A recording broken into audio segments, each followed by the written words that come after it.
당신이 예민하다고 생각했던 그 모든 순간들이 사실은 예민함이 아니라 전혀 다른 11가지 이유 중 하나였다면? 오늘 이 영상에서는 170명의 습관을 바꾼 핵심 통찰을 모두 공개합니다. 첫 번째, 라벨링입니다. 나는 원래 예민한 사람이야. 나는 감정 기복이 심한 타입이야. 혹시 이렇게 말한 적 있으세요? 과거에 몇 번 비슷한 반응을 보였다는 이유만으로 자신에게 예민함이라는 라벨링을 붙여버린 거예요. 그리고 그 순간부터 모든 상황을 그 라벨에 맞춰서 해석하기 시작합니다. 상대방의 무심한 말 한마디에 역시 나는 예민해서 사소한 일에 신경 쓰이는 순간 나는 원래 이래. 문제는요, 이 라벨이 여러분을 실제로 더 예민하게 만든다는 겁니다. 자기 충족적 예언처럼 작동하는 거죠. 나는 예민해 라고 믿으면 믿을수록 정말 더 예민해지거든요. 두 번째, 높은 기준입니다. 왜 저 사람은 저렇게 대충대충 하지? 조금만 더 신경 쓰면 되는데. 이런 생각 자주 하시나요? 다른 사람의 행동이나 말에 유독 신경 쓰이는 이유, 예민해서가 아니에요.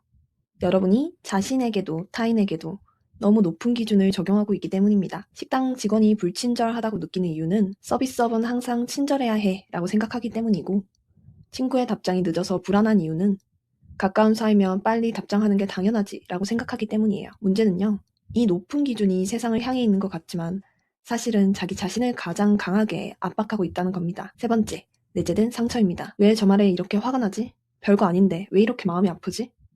다른 사람들은 아무렇지도 않은데 나만 이상한 것 같은 느낌. 이건요, 현재 상황이 과거의 상처를 건드렸기 때문이에요. 즉, 현재가 아니라 과거에 대한 것입니다.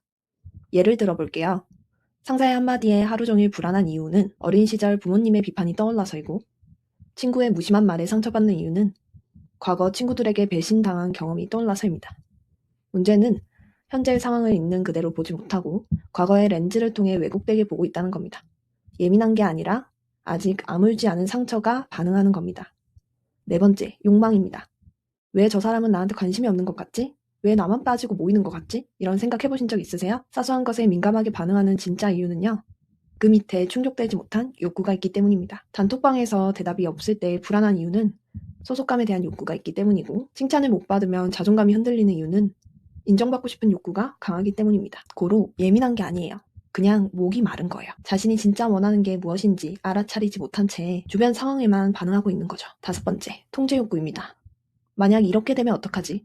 확실하게 알고 싶어. 계획대로 안 되면 불안해. 상대방의 작은 변화에도 민감하게 반응하는 이유는 불확실성을 견디지 못하기 때문이에요. 친구가 나중에 연락할게 하면 언제 몇 시 확실히 말해줘 라고 말하고, 연인이 조금만 말을 줄이면 무슨 일 있어? 화났어? 확인하고 싶죠.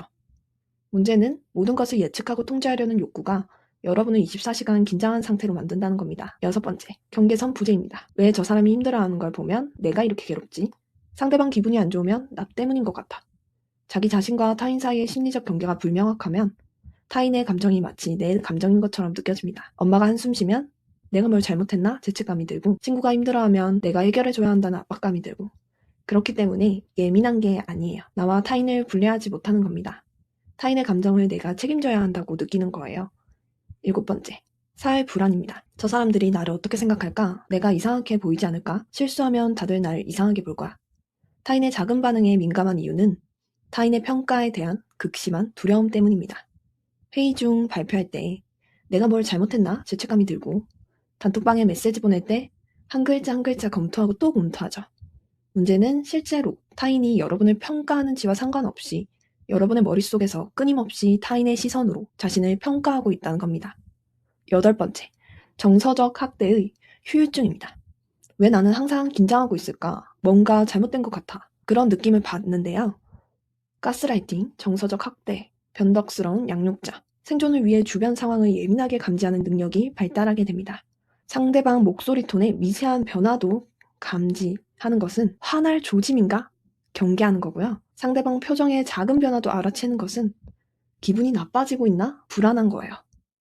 과거에 안전하지 않았던 환경에서 생존하기 위해 학습한 과각성 상태가 현재까지 이어지고 있는 거죠. 여러분의 머릿속에서 끊임없이 타인의 시선으로 자신을 평가하고 있다는 겁니다. 아홉 번째, 과도한 책임감입니다. 내가 뭘 잘못한 거지? 내가 더 잘했어야 했는데 다 내 책임인 것 같아. 타인의 기분이나 상황에 민감한 이유는 모든 것이 내 책임이라고 느끼기 때문입니다. 친구가 힘들어하면 내가 더 잘했어야 했는데 자책을 하고, 연인이 피곤해하면 내가 부담을 준 건가? 미안해합니다. 예민한 게 아니라 과도한 책임감이 여러분을 짓누르고 있는 겁니다. 타인의 감정까지 내가 책임져야 한다고 믿고 있는 거죠. 어린 시절 부모의 감정을 돌봐야 했던 경험, 부모화된 자녀에게서 흔히 나타나는 패턴입니다. 10번째, 정서조절 장애입니다. 0에서 100으로 바로 치솟아. 작은 일에도 감정이 폭발해. 감정이 올라오면 멈출 수가 없어. 작은 자극에도 큰 반응을 보이는 이유는 감정을 조절하는 능력이 제대로 발달하지 않았기 때문이에요.